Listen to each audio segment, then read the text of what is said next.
मैं वेलकम करता हूँ सबको अपनी एक नई वीडियो में।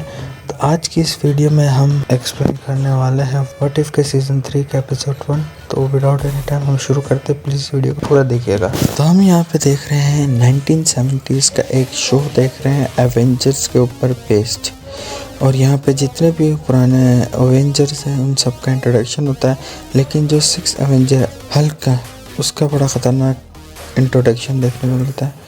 देन हमें यहाँ पे एक लड़की दिखाई जाती है जो टीवी शो देख रही है प्रेजेंट में, लेकिन तभी होता ये है कि एक ख़तरनाक आवाज़ सुनाई देती है लाइक अर्थक्वेक की तरह, और दीवार टूटती है और वो घर के बाहर जाके देखती है तो एक बहुत बड़ा सा मॉन्स्टर खड़ा हुआ है। देन यहाँ पे हम पास पे जाते हैं जहाँ पे कैप्टन अमेरिका की मूवी का एक रेफरेंस दिखाया जाता है, जहाँ पे हल्क यानी कि ब्रूस बैनर जॉगिंग कर रहा है और बराबर से सैम विल्सन गुजरते हैं और दोनों के बीच में अच्छी खासी दोस्ती भी हो जाती है। और यहाँ पे ऑलरेडी स्टैब्लिश्ड है कि डॉक्टर ब्रूस बैनर हल्क है, और यहाँ पे सैम विल्सन जितनी भी हल्क के अंदर जो स्ट्रेस थी वो बाहर निकालने में उसकी मदद करता है। एक दिन सैम विल्सन और ब्रूस बैनर बोट में होते हैं, घूमने के लिए जाते हैं, लेकिन तभी सडनली बोट पे एक इंसिडेंट हो जाता है जिसकी वजह से ब्रूस बैनर को चोट लगती है और वो दूर जाके गिरता है, जिसमें उसका हल्क अंदर का हल्क बाहर निकल जाता है और वो बोट को डिस्ट्रॉय करने जाता है, लेकिन तभी सैम विल्सन को देख के शांत हो जाता है, वहाँ से उठ के कूद जाता है। देन ब्रूस बैनर हल्क को परमानेंटली ख़त्म करना चाहता था, तो वो सोचता है कि पहले मैं क्यों ना मर जाऊँ, लेकिन मेरे अंदर का जो हल्क है वो हमेशा के लिए मर जाएगा। तो वो अपने आप को गामा रे से एक्सपोज कर देता है बहुत ज़्यादा, ताकि उसके अंदर का हल्क मर जाए, लेकिन यहाँ पे उल्टा होता है। उसके अंदर से एक और मॉन्स्टर बाहर आता है और वो एपेक्स मॉन्स्टर अपनी आर्मी बनाने लगता है, लेकिन यहाँ पे जो एवेंजर्स है वो मल्टीपल हल्क ब्रस्टर्स का यूज़ करते हैं, लेकिन वो हार जाते हैं। लेकिन फिर नेक्स्ट जनरेशन एवेंजर्स मिलके हल्क ब्रस्टर्स की मदद से एपेक्स मॉन्स्टर को हरा देते हैं। काफ़ी टाइम बीत चुका है, 10 साल भी हो चुके हैं, ब्रूस बैनर का किसी को आइडिया ही नहीं है। देन यहाँ पे वापस से हमला शुरू हो जाता है एपेक्स मॉन्स्टर का, और सब यहाँ पे डिसाइड करते हैं कि इन सबको लड़ना होगा। और सैम विल्सन को ये भी कहते हैं कि तुम्हें ब्रूस बैनर से बात करनी चाहिए, लेकिन वो ब्रूस से बात नहीं करेगा। वो कहता है कि पिछली बार भी हमने ब्रूस बैनर के बिना इन सबको हरा दिया था, इस बार भी हम उसके बिना इन सबको हरा देंगे। बाय द वे यहाँ पे हमको शैंची, रेड गार्डियन, गैलेना, ब्लैक पैंथर और मून नाइट भी दिखाए जाते हैं। बट एनीवे होता यह है कि एपेक्स मॉन्स्टर का पीछा करते हैं सैम विल्सन और मोनिका रैम्बो के, देखते हैं कि मल्टीपल आर्मी है एपेक्स मॉन्स्टर की, यानी कि बहुत ही ज़्यादा सारे मॉन्स्टर्स हैं। वो सारे के सारे घबरा जाते हैं कि अब हम क्या करें। मोनिका और कैप्टन इस वॉर को हार जाते हैं, लेकिन फिर वो सैम को जाके समझाते हैं कि ब्रूस तुम्हारा दोस्त था और तुम दोनों के दरमियान जो चल रहा है उससे ज़्यादा ज़रूरी वर्ल्ड को तुम लोग की ज़रूरत है, तो जाओ उसको ढूंढो। सैम कहता है कि अगर मैं उसको ढूंढना चाहूँ तो मेरे पास उसकी लोकेशन नहीं है।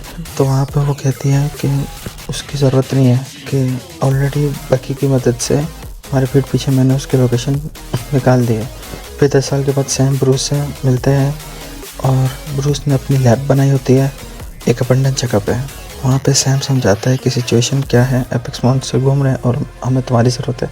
कि ब्रूस कहता है कि नहीं मैं नहीं आ सकता, और वो कहता है कि बहुत सालों के बाद मैं हल्क से छुटकारा पा पाया हूँ और बहुत सालों से मैं हल्क नहीं बना हूँ और ये मुझसे मत छीनो। सैम कहता है कि ये तुम्हारे बनाए हुए मॉन्स्टर है, तुम नहीं लड़ोगे। तो ब्रूस मना कर देता है, लेकिन ब्रूस कहता है कि मैं तुम्हारी मदद कर सकता हूँ, और ब्रूस उसको एक USB ड्राइव देता है और बोलता है कि ये ड्राइव तुम्हारी काफ़ी ज़्यादा मदद करेगी। और सैम कहता है कैसे। ब्रूस क्या बोलता है कि ब्रूस कहता है कि ये ड्राइव मैंने बनाई थी, अगर मैं कभी आउट ऑफ कंट्रोल हो गया तो ताकि तुम लोग मुझको मार सको। तो सैम कहता है कि तुमने हमेशा मुझे एक अपना दोस्त नजर आता था, हल्क नहीं, हमें तुम्हारी ज़रूरत है। ब्रूस कहता है I am sorry I can't help you. सब निराश होकर वहाँ से चले जाता है। तभी पूरी की पूरी टीम असेंबल हो जाती है और उन मॉन्स्टर से लड़ने के लिए जाते हैं। बैनर ने जो प्लग इन दिया था, ब्रूस बैनर ने जो प्लग इन दिया था, उसकी मदद से सारे के सारे एवेंजर्स इकट्ठे हो जाते हैं और सारे के सारे एक रोबोट में बदल जाते हैं, और अब सिंगल रोबोट बन के ये सारे के सारे एपेक्स प्रेडेटर्स को मारने लगते हैं। लेकिन एज एक्सपेक्टेड एक टाइम के बाद वो भी हारने लगते हैं और उनका लीडर भी बहुत ज़्यादा ताकतवर होता है। यहाँ पे वो बहुत कोशिश करते हैं, लेकिन वो दूर जाके गिर जाता है। तभी हम यहाँ पे देखते हैं कि ब्रूस बैनर अपने एरोप्लेन मुड़ते हुए आ रहा है और जिसने भी न्यूक्लियर कोर बनाया था और उसको ड्रॉप कर देता है, उस मॉन्स्टर पर फेंक देता है। देन यहाँ पे सैम कहता है कि ब्रूस मत करो, तुम मर सकते हो, तो तुमको डर नहीं लग रहा। तो ब्रूस कहता है एक्चुअली इतने सालों में जाके मुझे डर नहीं लगा। और पूरा का पूरा जो न्यूक्लियर कोड था गामा रेडिएशन का, उसके साथ अपने आप को सेक्रीफाइस कर देते हैं। लेकिन हम देखते हैं कि लास्ट मोमेंट पे वो हल्क में बदलने लगते हैं और जैसे एक्सप्लोजन होता है तभी एपेक्स मॉन्स्टर्स थे सारे सब के सब खत्म होने लगते हैं। लेकिन हम इतने में देखते हैं कि एपेक्स मॉन्स्टर और बाकी सारे मॉन्स्टर्स जो बच गए थे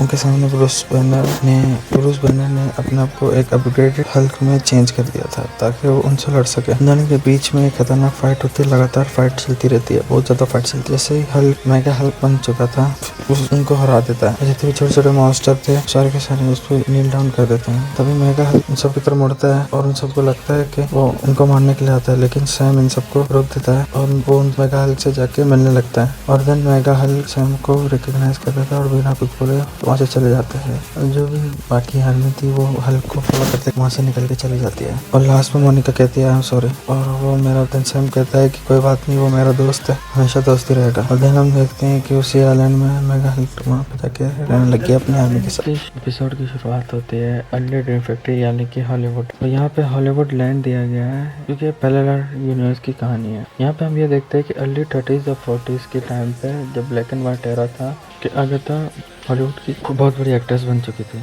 और देन अगाथा को पता है कि अर्थ के कोर में एक सेलेस्टियल बड़ा हो रहा है और उसकी पावर को हार्नेस करना चाहती है, उसकी पावर को अपने पास रखना चाहती है। तभी उसने इस जगह पे काम करना शुरू किया क्योंकि ये सीधा कोर के ऊपर है, ये हॉलीवुड से। यहाँ पे हम ये भी देखते हैं कि हावर्ड यानी कि टोनी स्टार्क का फादर इंडस्ट्रीज नहीं है, वो स्टार पिक्चर्स चलाता है, वो फिल्म प्रोड्यूस करते डायरेक्टर्स भी हैं और ये अगाथा के बहुत बड़े फैन हैं। और अगाथा उनको सजेस्ट करती है कि हम इस मूवी को बड़ा बनाने के लिए किंगो को लेकर आए। और किंगो यहाँ पे बहुत बड़ा एक्टर है। तो यहाँ पे हम अगाथा और एटर्नल्स की कहानी का मिक्सचर देखते हैं और यहाँ पे काम करना शुरू हो जाता है। यहाँ पे हावर्ड साहब बहुत ज़्यादा खुश होता है किंगो को देख के। लेकिन यहाँ पे हमें हिंदी डांस नंबर भी देखने को मिलता है। किंगो यहाँ पे बॉलीवुड सॉन्ग पर डांस कर रहा है और यहाँ पे अगाथा अपनी स्टाइल से डांस कर रही होती है। यहाँ पे हमें ये पता चलता है कि हावर्ड स्टार्क का एक बटलर सेकंड असिस्टेंट डायरेक्टर है जिसका नाम है जार्विस। और डांस के बीच में जब किंगो और अगाथा डांस कर रहे थे किंगो अपने पावर का इस्तेमाल करने लगता है और अगाथा काइंड ऑफ यही चाहती थी कि समहाउ किंगो की मदद से उस सेलेस्टियल की पावर को अनलॉक कर सके। आगे हम ये देखते हैं किंगो नोटिस करता है कि अगाथा के पास गिलगामेश, मकारी और जितने भी बाकी के टनल्स थे उन सब की पावर से उन सब की पावर इसके ऊपर आ चुकी है। और यहाँ पे एक्चुअली शायद हो सकता है कि वो किंगो की पावर चुराना चाहती है। इन दोनों के दरमियान काफ़ी अच्छी फाइट भी होती है जिसको देख के हावर्ड स्टार्क बहुत खुश होता है। अब यहाँ पे बातचीत शुरू होती है अगाथा और किंगो के बीच में। किंगो को लगता है कि अगाथा कि अगाथा ने सबको मार दिया है। फिर अगाथा कहती है कि मैं तुम्हारे दोस्तों को मारा नहीं है, उनकी पावर्स को कुछ टाइम के लिए बोरो किया है कि मेरे इरादे काफ़ी अच्छे हैं, नीचे जो मुसीबत बन रही है उसको रोकना है और मुझे तुम्हारी पावर्स की यूज़ करने हैं। जैसे मेरा काम पूरा हो जाएगा मैं तुम्हारे दोस्तों को रिलीज़ कर दूंगी। इसी कैसे यहाँ पे किंगो का डाउट होता है पर वो कहता है कि मुझे रेशम ने प्राइम एटर्नल बनाया है, मैं कैसे उसके अगेंस्ट जा सकता हूँ। तो अगाथा कहती है कि मेरा भरोसा करो कि मैं चलो उसके बदले में तुम्हें जो चाहिए वो तुम्हें देने को तैयार हूँ। किंगो कुछ लाना चाहती है कि हावर्ड स्टार्क के साथ 3 फिल्में और करो, कुछ और कंडीशंस और ऐड करता है। अगाथा कहती है ठीक है और वो कहती है कि internal you help me with power. इन दोनों के बीच में डील हो जाती है कि जैसे हाथ मिलाते हैं पावर एक्सचेंज होते हैं।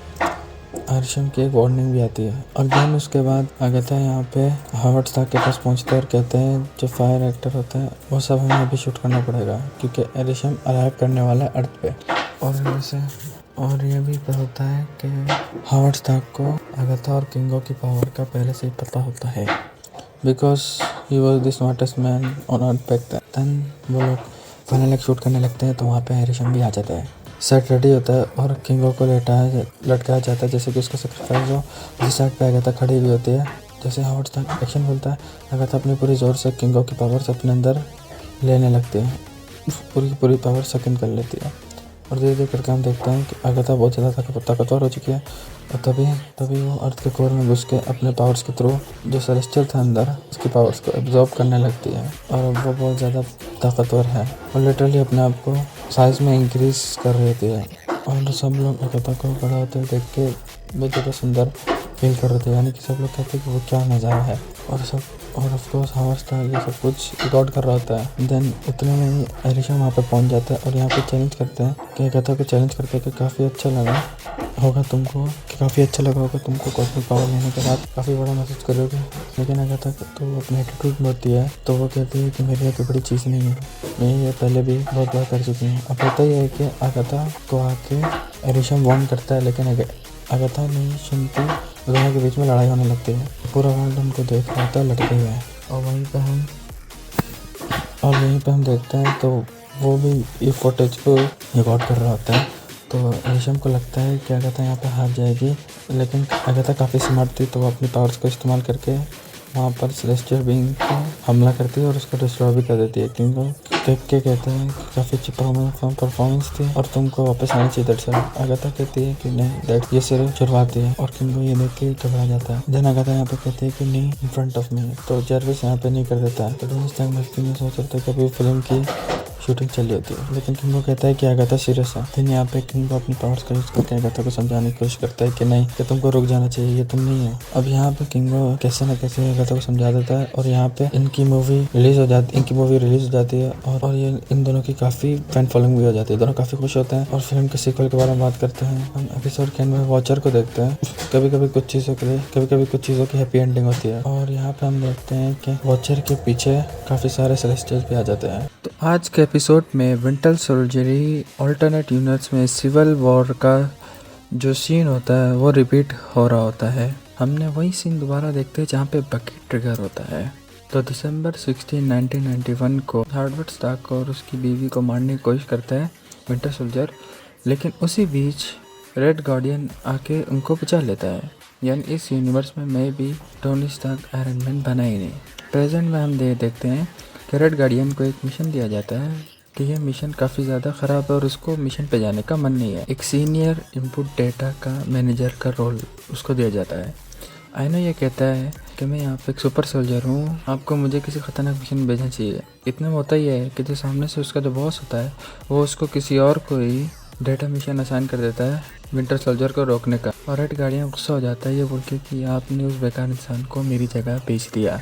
लेकिन इतने में होता ही है कि रेड गार्डियन उस फाइल को जिसमें बकी की सारी रिपोर्ट होती है उसको चुपचाप चोरी कर लेता है और खुद ब खुद मिशन पे निकल जाता है। इन गाइस हम ये देखते हैं कि रेड गार्डियन फाइल को चुराता है एंड अपने मिशन में चले जाता है। और देन हम ये देखते हैं कि बकी भी रेडी हो रहा होता है हार्वर्ड स्टार्क और उसकी बीवी को मारने के लिए। तो मतलब हम एपिसोड के स्टार्टिंग में जो देखा था अल्टरनेटिव कहानी थी, जिसका फुल पार्ट हमको अब देखने को मिलता है एक्चुअली रेड गार्डियन वहाँ तक पहुँचा कैसे था। तो अगेन वही होता है कि बकी हार्वर्ड स्टार्क और उसकी वाइफ को मारने के लिए वहाँ पहुँचता है, लेकिन वहीं पे रेड गार्डियन वहाँ पे आ जाता है और बकी को रोक लेता है और उन दोनों को मारने से। और इतने में होता है कि इतने में पुलिस आती है और उन दोनों को टीम अप करके भागना पड़ता है और बकी से यही कहा जाता है कि तुम अपना मिशन फेल कर चुके हो। और वहीं पे डॉक्टर बिल फॉस्टर मिलते हैं और वो टीम अप करते हैं रेंजर मोलारेस के साथ। वो पूरी डिटेल देते हैं कि यहाँ पे क्या क्या हुआ है। और अब रेड गार्डियन और बकी के पीछे डॉक्टर फिल फॉस्टर और उसकी बाकी की टीम पीछे पड़ चुकी होती है और वो जानते हैं बकी सुपर सीरम सोल्जर चुराने के लिए आया था। बकी और रेड गार्डियन टीम अप कर चुके होते हैं अपना मिशन पूरा करने के लिए। इतना वो लोग खाना खाने के लिए रुकते हैं और एक इंसान की मसल कार चोरी करके भाग जाते हैं लास वेगस की तरफ। अब होता ही है कि पुलिस ने बैरिकेड्स लगाए होते हैं। इतने में वहाँ पे डॉक्टर विल वॉस्टर उन दोनों को स्पॉट कर लेते हैं और यहाँ पे रेड गार्डियन फेक कहानी सुनाने की कोशिश करता है, लेकिन वो लोग पकड़े जाते हैं। तभी हमें यहाँ पे एक बढ़िया सा चेस देखने को मिलता है। देन वो लोग बैकफायर कर रहे होते हैं और यहाँ पे हमला चल ही रहा होता है और ये लोग पुलिस को हरा देते हैं। लेकिन फिर हम देखते हैं कि डॉक्टर बिल फॉस्टर के पास हैंक पिम का एंटमैन जैसा सूट था, जिससे कि वो काफी ज्यादा बड़े होकर उनको रोकने की कोशिश करते हैं। लेकिन ऑफ कोर्स रेड गार्डियन और बकी कार में होते हैं, भाग जाते हैं और रेड गार्डियन अपनी शील्ड का इस्तेमाल करता है और समहाउ उस एंटमैन को डिफीट कर देता है और वो लोग अपने ट्रैक पे बैक हो जाते हैं। और देन वहाँ पे वो लोग कार में जा रहे होते हैं और सामने खाई आती है और दोनों डिसाइड करते हैं कि ये दोनों खाई में कूद जाएंगे कार को लेकर। देन हम अपने नेक्स्ट सीन में देखते हैं कि रेड गार्डियन और बकी अपना हॉस्पिटल में इलाज कर रहे होता है। देन बकी कहता है उसको पास का कुछ कुछ याद ही नहीं है। देन रेड गार्डियन उसको मोटिवेट करता है, अपनी आंखें बंद करो और जो वो चीज़ तुमको सबसे पहले याद है वो मुझे बताओ। अब मुझे कॉली एलिन याद आ रहा है न्यूयॉर्क में। रेड गार्डियन इतने में काम करने के लिए जाता है, तभी इतने में होता ही है कि बकी के पास कॉल आती है और उसको नेक्स्ट टारगेट का बताया जाता है कि उसको रेड गार्डियन को मारना है। और वो कंफ्यूज होता है कि सच में रेड गार्डियन को मारना है, और सामने से कहता है कि यस, और अगर तुमने मिशन फेल किया तो उसको टॉलरेट नहीं किया जाएगा। बकी कहता है ठीक है। बकी और रेड गार्डियन लास वेगास पहुंचते हैं अपने मिशन कंप्लीट करने के लिए, कैप्टन रॉक से मिलने के लिए। कैप्टन रॉक के पास जैसे ही पहुंचते हैं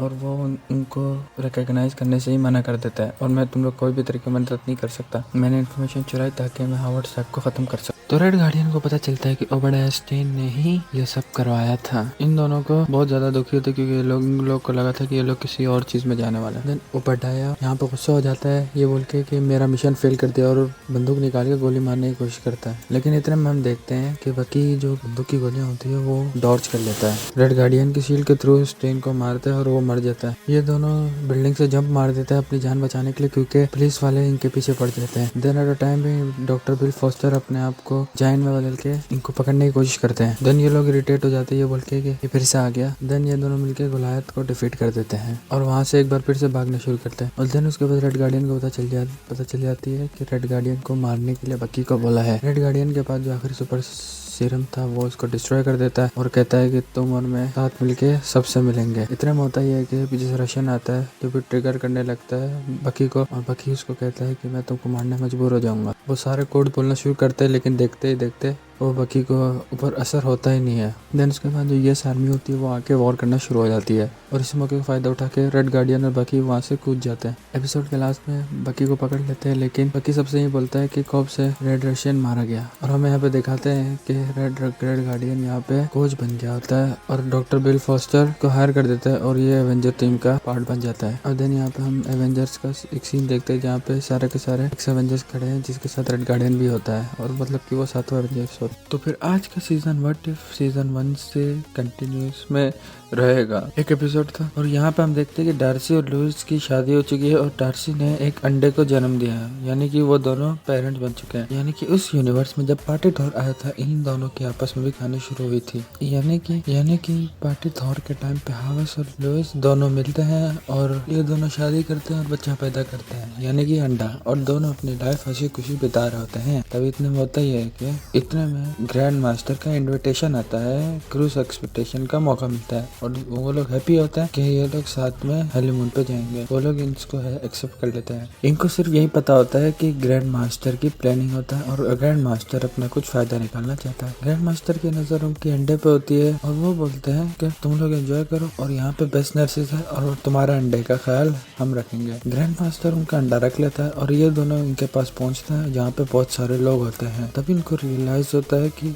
जो आज का जो स्पेशल मेन्यू है उनके अंडे को उनके बेबी को पका के खाने वाले हैं। ये बात ट्रिगर कर जाती है उन दोनों और वो दोनों उसको बचाना चाहते हैं और ग्रैंड मास्टर था इवल, वो अपने इरादे पे पक्का था और यहाँ पे जर्नी है कि उनको अपने अंडे को बचाना है। वो लोग अंडे को पका ही रहा था लेकिन इतने में योंडो आ जाता है और अंडे को चुरा के अपने साथ ले जाता है। और अब मिशन ये है किस तरीके से हावत और डार्सी अपने अंडे को योंडो से बचाते हैं। वो लोग एक स्पेस क्राफ्ट चुरा के योंडो का पीछा करते हैं। अब वो लोग बहुत आगे निकल जाते हैं। अब वो लोग बहुत परेशान होते हैं कि कैसे अपने अंडे को बचा सकते हैं। फिर वो लोग शील्ड से कांटेक्ट करते हैं और वो लोग बोलते हैं कि हमारा अंडे को क्यों चुराना चाहते हैं, वो एक अंडा है। तो जिस दिन डार्सी अंडा देने वाली थी उसी दिन कॉस्मिक इंकर्जन हुआ और एक हाई पावर इन पैदा हुआ, और यानी कि इनका बच्चा एक बहुत शक्तिशाली हस्ती हो सकता है। अब डार्सी को पता चलता है कि वो लोग योंडो कलेक्टर के लिए काम कर रहे हैं और शील्ड कहता है कि तुम्हारे अंडे को बचाने के लिए हमारी नंबर 1 प्रायोरिटी है। और दिन डार्सी हावर्ड से पूछता है कि अंडा कहाँ पे गया होगा, तो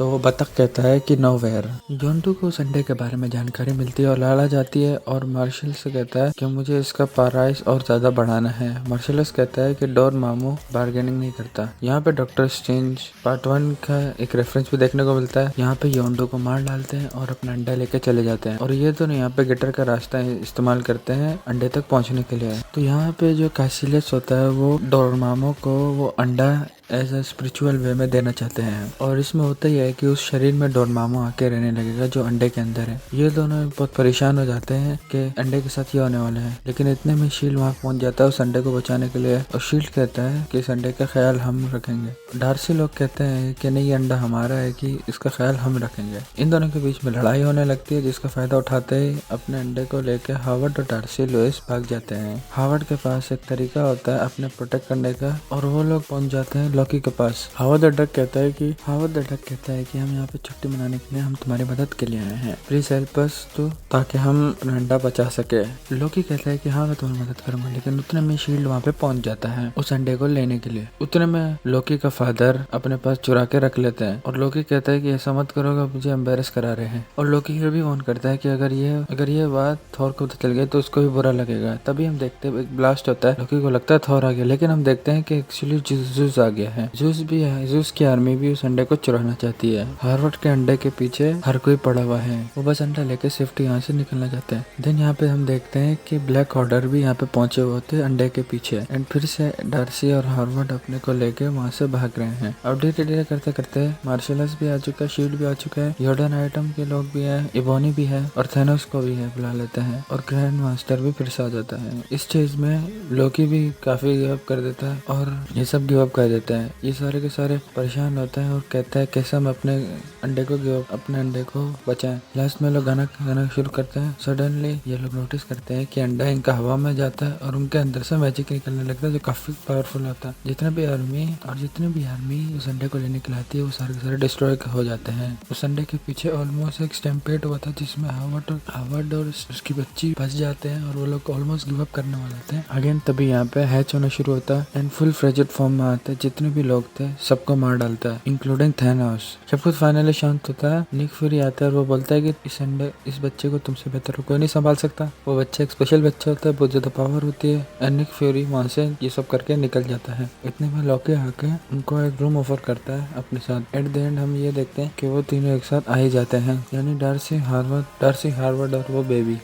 तो इस एपिसोड की शुरुआत होती है कि वॉचर हमें बताते हैं कि एक्चुअली कुछ सालों में काफ़ी ज़्यादा वॉर हुई है और ह्यूमैनिटी को काफ़ी नुकसान हुआ है, और ये जो कहानी हम देख रहे हैं नियर फ्यूचर की है, मे भी यहाँ से 10-20 साल पहले आगे की है। यहाँ पे वर्ल्ड को एआई ने टेक ओवर किया है और आयरन फेडरेशन की आर्मी घूमती रहती है, यानी कि ये आयरन मैन के सूट्स होते हैं जिनको सिर्फ एआई कंट्रोल कर रहा होता है। इतना हम साइड में देखते हैं कि एक लड़की चोरी छुपे जाती है, और देन यहाँ पे वो हटाती है मिस्टीरियो का पोस्टर। देन यहाँ पे इसको एवेंजर का लोगो भी देखने को मिलता है, और वॉचर यहाँ पे बताता है कि ये कोई नहीं, रिली विलियम्स है। तो ये जगह एवेंजर्स की ही एक सीक्रेट जगह होती है, और वो बोलती है कि मैंने हर यूनिवर्स में वॉर हारी है। एक्चुअली होता ये है कि वो अपने कुछ इंपॉर्टेंट कंसाइनमेंट लेने के लिए आती है, लेकिन उसको पता नहीं था कि सामने डबल एजेंट होता है। एंड में आयरन फेडरेशन की आर्मी यहाँ पे पहुँच जाती है हमला करने के लिए। सामा उसके पास सूट होता है, तो वो उससे बच के निकलने की कोशिश करती है, लेकिन इतने में सामने वाइट विजन आ जाता है। वाइट विजन विलियम्स को गले से पकड़ के नीचे गिरा देता है। इतने में वैल्किरी अपनी शिप लेकर आती है, और वहाँ पे मुलाकात होती है वोंग से और आयरन मैन यिंग यांग से, और वैसे वहाँ से निकलते हैं कि जो पूरी अर्थ है काफ़ी ज़्यादा डिस्ट्रॉय हो चुकी है। और वॉचर भी ये कहता है कि welcome to earth, whatever left of इस अर्थ की काफ़ी ज़्यादा अलग है, कि जैसे इटर्नल मन देखा था कि इटर्नल सारे कंबाइंड हो जाते हैं। इमरजेंसी को रोकने के लिए ऐसा यहाँ पे नहीं हो पाता। इतने में हम ये देखते हैं कि मिस्टीरियो जो होता है वो टेक ओवर कर लेता है स्टार्क इंडस्ट्रीज पे, काइंड ऑफ रूलर बन जाता है सबका। धीरे धीरे करते करते मिस्टीरियो बूढ़ा होता जाता है, और आयरन फेडरेशन उसकी थी, और उसके थ्रू उसने हरा दिया था बाकी अलायंस को, कि जो कि उनके अगेंस्ट थे। और लास्ट फ्यू डेज में वो डिसाइड करता है कि वो वाइट विजन को ज़िंदा कर दिया था, ताकि उसके जाने के बाद वाइट विजन उसका मिशन कंप्लीट करता रहे। उसका ये प्लान था कि अगर वो मर जाता है, वाइट विजन उसका प्लान कंप्लीट करता रहे। अलायंस के जो मेंबर्स थे जिन्होंने अभी थोड़ी देर पहले रिली विलियम्स को बचाया था, वो ये बताते हैं कि एक्चुअली में जो तुमने जो डिवाइस तुमने एक्वायर किया है काफ़ी ज़्यादा पावरफुल और वाइब्रेनियम को हरा सकता है, यानी कि विजन को हराने में मदद कर सकता है। अलायंस ग्रुप उसको अपने साथ बेस पे लेके जाता है, और रिली विलियम्स को जो भी रिक्वायरमेंट होती है वो उसको बनाने के लिए दे देते हैं। वो इस चीज़ को लेके बहुत खुश हो जाती है और इनको पता चलता है कि इन पे कोई ना कोई हमला करने वाला है। तो वो लोग पूछते हैं कि तुमको अपना वेपन रिपेयर करने के लिए कितना टाइम चाहिए। तो वो बोलती है सिर्फ आधा घंटे। तो वो कहता है कि तुम्हारे पास सिर्फ 7.5 मिनट है, इसमें तुमको सब कुछ रिपेयर करना होगा। और इतने में वाइट विजन से लड़ने के लिए वो लोग लड़ने के लिए चले जाते हैं। वाइट विजन यहाँ पे अलायंस के मेंबर को डिफीट कर देता है और वो रिली विलियम्स के पास पहुँच जाता है। एंड लास्ट मोमेंट पे आर्मर का वेपन था वो काम कर देता है और वो विजन को हरा देता है। तो टीम यहाँ पे इतने में वो लोग डिसाइड करते हैं कि उनको यहाँ पे जगह चेंज करनी पड़ेगी। और यहाँ पे हम देखते हैं कि मिस्टीरियो ने देख लिया है कि वाइट विजन को डिफीट किया है रिली विलियम्स, तो उसकी नई टारगेट रिली विलियम्स बन जाती है। देन पूरा बेस पूरा डिस्ट्रॉय करके ये सारे निकल जाते हैं। और वॉचर हमको फिर से बताता है कि रिली विलियम्स कितना भी ट्राई कर ले कि वो हर बार हारने वाली है। अब आगे ये होती है कि अलायंस सोचते हैं कि कैसे हम डिफीट कर सकते हैं क्वांटम बैग को।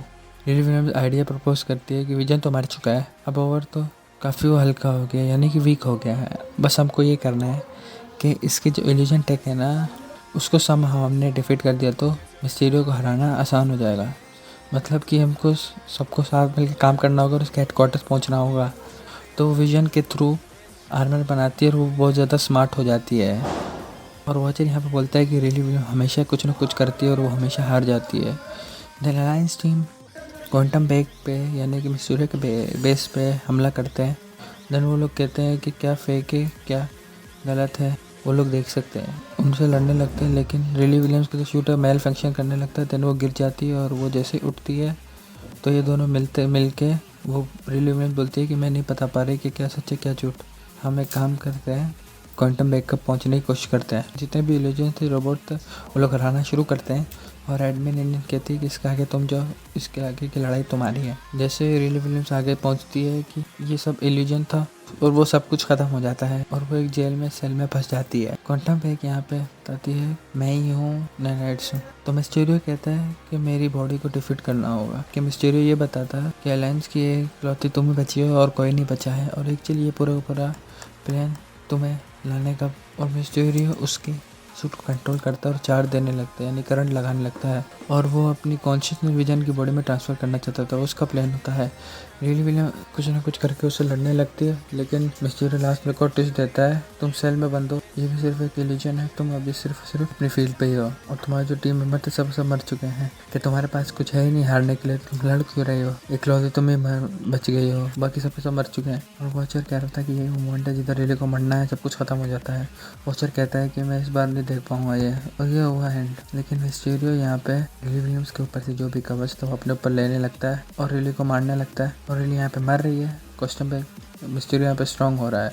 वॉचर आगे बढ़ा है, तभी सोचता है कि नहीं इस बार नहीं। वॉचर रिली की तरफ मुड़ता है, रिली फाइट बैक, तुम कर सकती हो, तुम जीत सकती हो। तो वॉचर का जो रोल था तुमको इसको सिर्फ देखना है, वो उसको तोड़ देता है। इतने में रिली अपने होश संभालती है, पूरा कवर अपने ऊपर लेती है एंड और मिस्टीरियो के अंदर के जितने नैनाइट्स होते हैं वो अपने अंदर ले लेती है और वो बहुत ज्यादा पावरफुल है। रिली मिस्टीरियो को हरा के दुनिया का एक होप देती है कि सब कुछ खत्म हो चुका है, अलायंस इस बैक, इतने भी है आयरन फेडरेशन थी इस दी एंड नाउ। वो हवा में एक लोगो बनाती है ताकि सबको ये सब पता चल जाए। सारे के सारे वॉचर के ऊपर आवाज उठा रहे कि तुमने अपनी ओर तोड़ दी है, जैसे सीजन 1 में। और बाकी सब ये कहते हैं कि एक्चुअली अब से हमको वॉचर को भी वॉच करना पड़ेगा क्योंकि वो अपनी ओर तोड़ता है। एंड यहाँ पे एपिसोड खत्म हो जाता है। सो गाइस आज की एपिसोड की शुरुआत होती है वाइल्ड वेस्ट से 1872 एंड यहाँ पे हम देखते हैं कि गैंग है जो कि एक बेल टंगी है जिसपे गोलियां मार रही हैं। ऐसा बोलते हैं जब तक उस बेल 10 टाइम्स रिंग नहीं करेगी तक वो आएगा नहीं। तो जब वो गैंग मेंबर है ताकि वो उस बेल पर मार और ताकि वो 10 रिंग्स हो, इतने में एंट्री होती है शैंची की तलाश कर रहा होता है गैंग मेंबर। शैंची की एक टीम मेंबर है Kate Bishop Hawkeye and Hawkeye और केट बिशप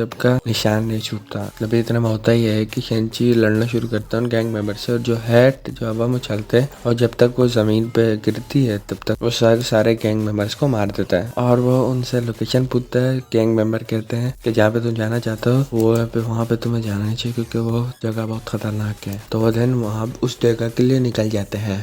आगे वो लोग देखते हैं कि अपने एडवेंचर पे वो दोनों निकल जाते हैं। अब इंट्रोडक्शन के बाद हम देखते हैं कि वॉचर यहाँ पे हम सबसे डायरेक्टली बात कर रहे हैं कि मल्टीवर्ल्स में अलग अलग कहानी एग्जिस्ट कर रहे हैं, हर चीज पॉसिबल है यहाँ पे। इनफैक्ट एक यूनिवर्स में अल्ट्रॉन को एक एज एंटरटेनमेंट दिखाया जाता है। अब ये जो कहानी हम लोग देख रहे हैं, इस कहानी को 1860s से शुरू होते हैं, लेट 1860s। अब यहाँ पे होता ये है कि चाची की बहन थी, अमेरिकन ड्रीम के लिए आई थी, अपने फादर की टेरिटरी छोड़कर अमेरिका आई थी अपनी एक नई लाइफ की शुरुआत के लिए। लेकिन यहाँ पे होता ये कि जितने भी इमिग्रेंट्स थे वो टारगेट बन जाते हैं एक गैंग मेंबर की। उनके लीडर का नाम था द हुड। अब हुड की तलाश कर रहा है शैंची और केट बिशप। हो ये था कि उसकी बहन ने उनसे गैंग से लड़ाई की थी, लेकिन फिर उसका क्या हुआ उसका कुछ पता नहीं चला। तो बात ऐसी है, वो दोनों हुड की तलाश कर रहे हैं ताकि शैंची को उसको बहन मिल सके। आगे हम ये देखते हैं कि वो लोग एक कोस्ट टाउन में पहुंचते हैं जहाँ पे कुछ गड़बड़ हो चुकी है। यहाँ पे कुछ लोगों ने हमला किया, हुड की गैंग ने हमला किया और काफी लोग को वो लोग बंदी बना के ले गए। तभी एक बच्चे से मुलाकात होती है, वो बोलती है, वो कहानी बताती है कि उतने में हुड आता है और जितने भी लोग थे अपने साथ लेके चला गया गोस्ट ट्रेन के बारे में कोई आइडिया नहीं है कि वो क्या है, वो उसकी कोई आइडिया नहीं है। तभी हॉकाई नोटिस करती है कि कुछ सबूत है जिसको आप फॉलो कर सकते हो। वो लोग तीनों साथ में निकलते हैं उस गोस्ट ट्रेन को ढूंढने के लिए। एक पॉइंट में आके उनको वो ट्रेन दिख भी जाती है जो डेजर्ट के बीचों बीच चल रही होती है। वो लोग ट्रेन में जैसे ही चलते हैं कि जो ट्रेन है एग्जैक्टली वो जो ट्रेन है वो गोस्ट ट्रेन नहीं है, वो एक स्टार्क इंडस्ट्रीज की बनाई हुई ट्रेन है। एक रिएक्टर का इस्तेमाल कर रहे होते हैं जिसकी वजह से वो ट्रेन चल रही होती है।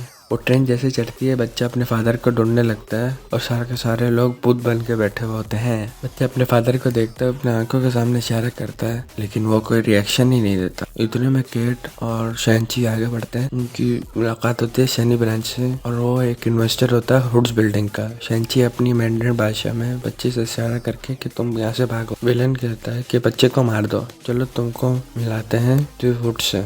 वो दोनों मिलते हैं, द हुड से मिलने के लिए बढ़ते हैं और जो बच्चे के पीछे जो हेंचमैन पीछे पड़े हुए होते हैं वो मारने के लिए उसके पीछे भागते हैं, लेकिन दी वॉचर इंटरफेरेंस करके उस बच्चे को बचा देते हैं। फाइनली हम देखते हैं कि एक ट्रेन एक जगह पे पहुंचती है। वो लोग कहते हैं कि शैंची को अकेले जाना होगा दी हुड से मिलने के लिए। जैसे ही वो लोग एक हुड से मिलते हैं तो हुड कहता है कि तुम एक वर्दी इंसान हो कि तुम इस गैंग को ज्वाइन कर लो। तो वो बोलते हैं कि मेरी बहन कहाँ है। दी हुड बोलता है कि तुमको ज्वाइन करना होगा ताकि तुमको पता चले कि मेरी बहन कहाँ है। तो वो बोलता है कि नहीं, मैं ज्वाइन नहीं करूंगा, मैं तुमको बीट करूंगा। उन दोनों के बीच में लड़ाई होती है। तभी हम नोटिस करते हैं कि हुड अपनी पावर का इस्तेमाल करता है, सडनली वैनिश हो जाता है। शैंची यहाँ पे परेशान हो जाता है कि मैं कैसे लड़ूं, गायब होकर हमला करेगा। ऑन द अदर हैंड जितने वर्कर्स होते हैं सब हिप्नोटाइज थे और वो केट बिशप को भी हिप्नोटाइज करने की कोशिश करती है और वो भी हिप्नोटाइज हो जाती है।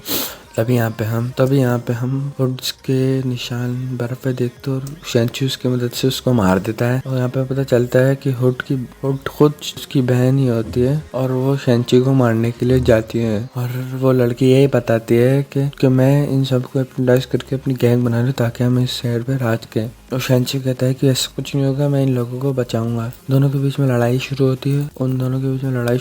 On the other hand Hawkeye को लगातार हिप्नोटाइज की लगातार कोशिश कर रहे होते हैं। शाइलेन शैंची को मारने के लिए आती है और बच्चे को एक बेल दिखती है और वो बेल बजा देता है। जितने भी वर्कर्स होते हैं वो सारे के सारे होश में आ जाते हैं और शैंची को ताकत मिल जाती है। और जो नेगेटिव लोग होते हैं वो हीरोज भारी पड़ना शुरू हो जाते हैं। इतने में केट बिशप को वो हरा देती है। शैंची अपनी बहन के सामने गिव अप कर देता है और मैं तुमसे लड़ूंगा नहीं। वो कहती है कि तुम्हारी बहन मर चुकी है, मैं तुम्हें मार डालूंगी।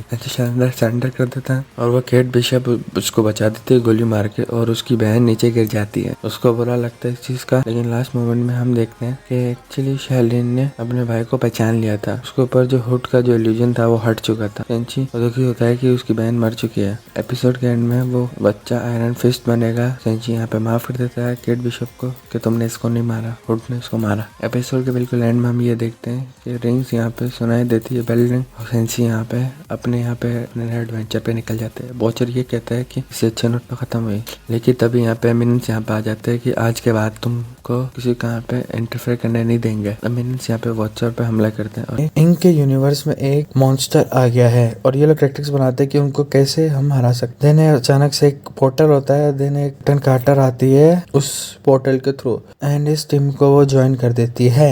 देन यहाँ पे हमें स्टॉर्म की एंट्री दिखाई जाती है। देन यहाँ पे चारों के चारों मिलके इस मॉन्स्टर को डिफीट कर देते हैं। यहाँ पे सारे के सारे क्वेश्चन थे नेबुला के पास, क्यों तुम कौन हो, क्या हो, मुझे बताओ। इतने में हम देखते हैं कि ऑब्जर्वेबल प्लेन है कि आसमान से कुछ श्रेड आके गिरते हैं देन यहाँ पे पता चलता है कि वॉचर एक मुसीबत में है और वो आसमान में देखती है। इतने हम देखते हैं कि एमिनेंस ने वॉचर को पकड़ा हुआ है और देन वो इनके बारे में डिस्कस करना शुरू करते हैं और देन वो लोग बोलते हैं कि अगर तुमने कैप्टन कार्टर की कहानी में अगर इंटरफेयर नहीं किया होता तो आज कहानी कुछ और होती, लेकिन अब वो आने वाली है तुम्हें बचाने के लिए अपनी टीम के साथ। देन हमारा टकला कहता है कि तुम लोग कुछ नहीं कर सकते, तुम लोग ने ओथ ली है। तो सामने से वो लोग कहते हैं कि वो लोग बोलते हैं कि हमने ये भी ओथ ली थी कि अगर सामने से कोई इंटरफेयर करेगा तो हम उसको हरा सकते हैं। देन ये सारे के सारे प्लान बना रहे होते हैं कि कैसे हम वॉचर की हेल्प करें। बाय द वे हम यहाँ पे हम ये भी देख सकते हैं कि कावरी और बर्डी फुटबॉल खेल रहे हैं जिसमें हम अलग अलग कैरेक्टर देखने को मिलते हैं। देन वो लोग डिस्कस कर रहे होते हैं कि वॉचर को बचाने के लिए 5th डायमेंशन में पहुंचना होगा। देन यहाँ पे जो आसमान से गिरा था 5th डायमेंशन का सामान, उसका इस्तेमाल करके बर्डी कुछ इन्वेंशन करने की कोशिश करती है और 5th डायमेंशन में जाने के लिए वो लोग रेडी हो जाते हैं। उसमें सब लोग बैठते हैं और 5th डायमेंशन में जाने का ट्राई करते हैं, पर अनफॉर्चुनेटली वो लोग वहाँ पे नहीं जा पाते। उनके पास 3 शार्ट थे, एक शार्ट टूट चुका है, अब सिर्फ 2 बचे हैं। एंड बर्डी यहाँ पे सॉरी फील करती है, मेरी वजह से एक शार्क खराब हो चुका है। एंड सब बोलते हैं कि तुम्हारी गलती नहीं है, यू ट्राइड योर बेस्ट। इतने में स्टॉर्म डिसाइड करती है कि वो भी यहाँ पे हाई डायमेंशन के बीइंग्स या गॉड की पावर का इस्तेमाल करेगी ताकि 5th डायमेंशन में जा सके। स्टॉर्म अपने मैक्सिमम पावर की इस्तेमाल करती है बट अनफॉर्चुनेटली वो भी फेल हो जाती है और जो एक और शार्ट था वो भी जा चुका है। अब सिर्फ एक फाइनल शार्ट बाकी है जिसके थ्रू एक लौती उम्मीद बनती है वॉचर तक पहुंचने की। कावरी फाइनली एक आइडिया देती है। आइडिया काफी खतरनाक है बट एक ही उम्मीद जो है वो यही है, यानी कि इन्फिनिटी अल्ट्रॉन की मदद लेनी पड़ेगी। ऑल्दो इन्फिनिटी अल्ट्रॉन ने मुसीबत क्रिएट की थी बट एक लौता यही रास्ता है जिसके थ्रू हम 5th डायमेंशन तक पहुंच। इनमें से भी बड़ी कहती है कि इसकी रीप्रोग्रामिंग कर दूंगी, इसका हम इस्तेमाल करेंगे, 5th डायमेंशन पहुंच जाएंगे और फिर हम इसको छोड़ देंगे, यानी कि एआई चेंज कर देंगे, वो अच्छा हो जाएगा। लेकिन ये तो बहुत बड़ा रिस्क है अल्ट्रॉन को जिंदा करना। ऑल्सो कैप्टन कार्टर कहती है कि ये इतना बड़ा रिस्क है, या तो आर है या तो पार है। देन वो लोग यहाँ पे डिसाइड करते हैं कि अल्ट्रॉन की मदद से हम 5th डायमेंशन तक पहुंचेंगे। यहाँ पे कैप्टन कार्टर अकेला मैसेज करती है और स्टॉर्म मिलती है कि क्या हुआ, तुम घबराए हुए क्यों हो। तो कैप्टन कार्टर की बातचीत करके रियलाइज होता है कि एक्चुअली कैप्टन कार्टर को अल्ट्रॉन को जिंदा करने में डर नहीं है, उसको डर ये है कि उसको दोस्तों की लाइफ रिस्क आ सकती है, वो मर सकती है। जो कहती है कि जो भी होगा वो हमने डिसाइड किया, हम साथ में लड़ेंगे, हम साथ है, डोंट वरी, हम अपने एक और फ्रेंड को बचाएंगे, और वहां से चले जाती है। देन हमें यहाँ पे फ्लैशबैक दिखाते हैं कि अल्ट्रॉन ने क्या क्या किया था सीजन 1 में। फाइनली 5th प्लेन में जाके फंसा हुआ है जहाँ पे किसी का भी कुछ नहीं बिगाड़ सकता, कि उसने ऑलरेडी सब कुछ डिस्ट्रॉय किया है और वो खड़ा हुआ होता है अकेले के यूनिवर्सिटीज को डिस्ट्रॉय करके। वहाँ पे कैप्टन कार्टर पहुंचती है शॉक। कैप्टन कार्टर बोलती है कि हाउ इज इट पॉसिबल, मैं जितनी भी लाइफ थी सबको खत्म कर दी थी, तो तुम यहाँ पे कैसा है। कैप्टन कार्टर कहती है कि मुझे तुम्हारी मदद की जरूरत है। नेक्स्ट जब हम ये देखते हैं कि बड़ी सो के उठते और डार्सी और हार्वर्ड उसको चीख रहे चिल्ला रहे हैं। एंड डार्सी कहती है कि तुम उसको दूसरे यूनिवर्स से जाके मेरे लिए वो डोनट लेके आना जिस डोनट को खा के वेट लूज होता है। एंड तभी यहाँ पे बड़ी नोटिस करती है कि पॉड मिसिंग है और कैप्टन कार्टर वहाँ पे जा चुकी है। सब लोग समझ चुके हैं कि कैप्टन कार्टर अकेले वहाँ पे गए हैं। तीनों अल्ट्रॉन के पास हमला करने के लिए पहुंचते हैं, लेकिन कैप्टन कार्टर की शील्ड टूटी हुई है। जैसे अल्ट्रॉन वहाँ पे आता है, अल्ट्रॉन कहता है कि नहीं मेरी बात सुनो, लेकिन वो कहाँ किसी की सुनने होता है। वो अल्ट्रॉन की मारने की कोशिश करती है, लेकिन अल्ट्रॉन है, अपने मैक्सिमम पावर का इस्तेमाल करके उसको दूर फेंक के वो बात करते हैं। वो बोलता है कि जब वो मेरे पास आई तो हम एक दूसरे से बात कर रहे थे कैसे हम हेल्प करें। और देन वहाँ पे वॉचर का एक मेंबर आता है और हमला करता है और हम लोग कुछ नहीं कर पाए। एंड साथ में कैप्टन कार्टर के हमला करके उसको लेके चला गया। अल्ट्रॉन ये कहता है कि मेरा हमेशा मोटिव यही था कि पीस लेकर आना वर्ल्ड में, और मेरा आइडिया ये था कि एब्सेंस ऑफ कॉन्फ्लिक्ट्स नहीं होंगे तो पीस होंगे, तो इसीलिए मैंने हर लाइफ को एलिमिनेट कर लिया ताकि कॉन्फ्लिक्ट ना हो। लेकिन मुझे ये बात समझ आती है कि जब तक लोग जिंदा है तब लोग जिंदा है और पीस उसी के साथ बनाना होगा। अल्ट्रॉन ये भी बोलता है कि जो मैंने वर्ल्ड क्रिएट सबको मार के, यहाँ पे पीस नहीं है, ये एम्प्टीनेस है।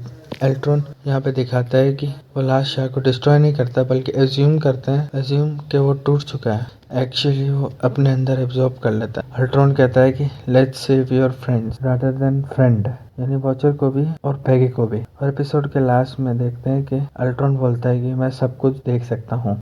तो सब कुछ जो हम पूछती है कि तुम सब कुछ देख सकते हो कि फ्यूचर में क्या हो रहा है, ये भी देख सकते, मैं ये नहीं देख सकता, यानी तुम्हारे एमिनेंस और वॉचर जो भी एमिनेंस है उनको देख सकते। एपिसोड के लास्ट में भी ये देखते हैं कि सब के सब निकलते हैं 5th डायमेंशन की तरफ जहाँ पे एमिनेंस मिलते हैं, और यहीं पे एपिसोड खत्म हो जाता है। तो इस एपिसोड में हम देखेंगे कि कैसे वॉचर को बचाएंगे। तो आज के एपिसोड की शुरुआत होती है वॉचर की हिस्ट्री से। हम ये देखते हैं कि वॉचर नहीं बना था। यहाँ पे एमिनेंस का जो लीडर है वो बताता है कि तुमको एक्चुअली क्या करना है। वॉचर का काम है सिर्फ ऑब्जर्व करना मल्टीवर्स को, कि क्या कब कहाँ चल रहा है। नो मैटर व्हाट, हम इंटरफेयर नहीं करेंगे। भले हमारे पास उतने पावर्स हैं, लेकिन हमारा काम इंटरफेरेंस का नहीं है। तुम बस यहाँ पे रहोगे और इन्फिनिट टाइम तक यूनिवर्स ऑब्जर्व करोगे। वॉचर इसको एक्सेप्ट कर लेता है और प्रॉमिस करता है कि कभी भी निराश नहीं करेगा। फिर प्रेजेंट डे आता है, यहाँ पे एमिनेंस के टीम मेंबर्स यही कहते हैं कि तुमने हमको फेल कर दिया, तुमने हमको निराश कर दिया।